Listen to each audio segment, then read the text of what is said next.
அவமான உணர்வு உங்களுடைய வளர்ச்சிக்கு தடையாக இருக்கா? அது உங்களை சிதைஞ்சு போக வைக்குதா? அப்படின்னா இந்த வீடியோ உங்களுக்கானது. நம்ம ஏன் அவமானத்தை நம்மளுக்குள்ளார அனுமதிக்கிறோம் அப்படின்றதுக்கான 6 காரணங்கள். முதல்ல,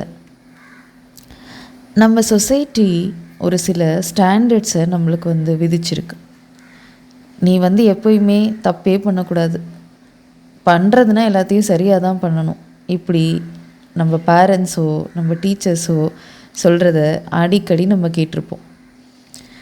ஒருவேளை நான் அதன்படி நம்மளால் பர்ஃபெக்டாக எப்படி இருக்க முடியும்? 100% பர்ஃபெக்டாக இருக்கிறதுக்கான வாய்ப்பு கிடையாது.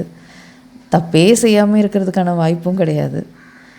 ஸோ அப்படிலாம் நம்ம வளரும்போது முரண்பாடாக இருக்கு இல்லையா? இந்த முரண்பாடு நம்மளுக்குள்ளார ஒரு அவமான உணர்ச்சியை விதைச்சிருது.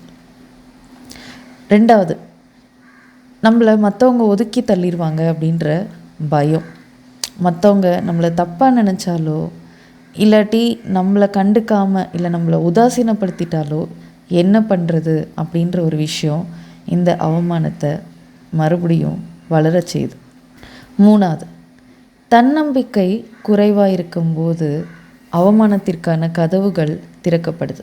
நம்ம எதுக்குமே லாய்க்கில்லை அப்படின்ற மாதிரி ஒரு நினப்பு நம்மளுக்குள்ளார இருக்கும். நிறைய பேருக்குள்ளார அந்த நினப்பு இருக்குது. ஈவன் ரொம்ப ரொம்ப சக்ஸஸ்ஃபுல்லாக இருக்கவங்களுக்கு கூட அப்படி ஒரு நினப்பு இருக்கும். அப்போது அப்படிலாம் நினைக்கும் போது நம்ம ஃபிட் இல்லை, நம்ம வேர்தியாக இல்லை அப்படிலாம் நினைக்கும் போது இந்த அவமானம் மறுபடியும் தலை தூக்க ஆரம்பிக்கும்.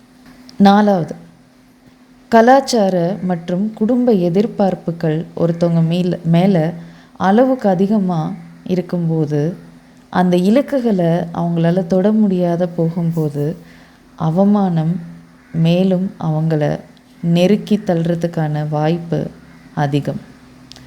5வது, சின்ன வயசில் ஒருத்தவங்க ஃபேஸ் பண்ண கஷ்டம், இல்லைன்னா அவங்க வாங்கின திட்டுங்க, இல்லைன்னா அவங்களுக்கே தெரியாமல் பல விஷயங்கள் அவங்களுக்குள்ளார போயிருக்கும். இதெல்லாம் அவமானத்திற்கான விதைகளை விதைச்சி அது விருட்சமாக வளர்கிறதுக்கான ஒரு வாய்ப்பாக அமைஞ்சிரும். 6வது, நம்மளுடைய பலவீனத்தை மாஸ்க்கு போட்டு மறைச்சி இல்லை நானும் ரவுடி தான் அப்படின்ட்டுன்னு நம்ம காட்டிக்கிட்டே இருப்போம். நம்மளுடைய உண்மையான வெளிப்பாடை நம்ம வெளிப்படுத்துறதுக்கு பயப்படுறோம். ஏன்னா உண்மையை நான் இப்படி தான் அப்படின்றத காமிச்சிட்டா நம்ம ரிஜெக்ஷனை ஃபேஸ் பண்ணணும். அந்த ரிஜெக்ஷனை ஃபேஸ் பண்ணுறதுக்கான தைரியம் நம்மளுக்கு இல்லை. இல்லை ஒரு வேளை அந்த உண்மை யார்கிட்டையாவது நம்ம சொல்லிட்டோன்னா அவங்க நம்மளை பற்றி தப்பாக நினச்சிருவாங்க. இதுக்கெல்லாம் பயந்துக்கிட்டு நம்ம இந்த அவமான உணர்ச்சியை வளர விட்டுக்கிட்டு நாம் கீழ் நோக்கிய ஒரு பாதையில் போய்கிட்டு இருக்கோம். என்ன ஃப்ரெண்ட்ஸ், இந்த வீடியோ ஏதாவது ஒரு வகையில் உங்களுக்கு பயனுள்ளதாக இருந்துச்சா அப்படின்றத கமெண்ட்ஸில் சொல்லுங்கள். மறுபடியும் சந்திக்கும் வரை உங்களிடமிருந்து விடைபெறுவது த இன்னர் ஸ்ட்ரெங்த் ஆல்கெமிஸ்ட்.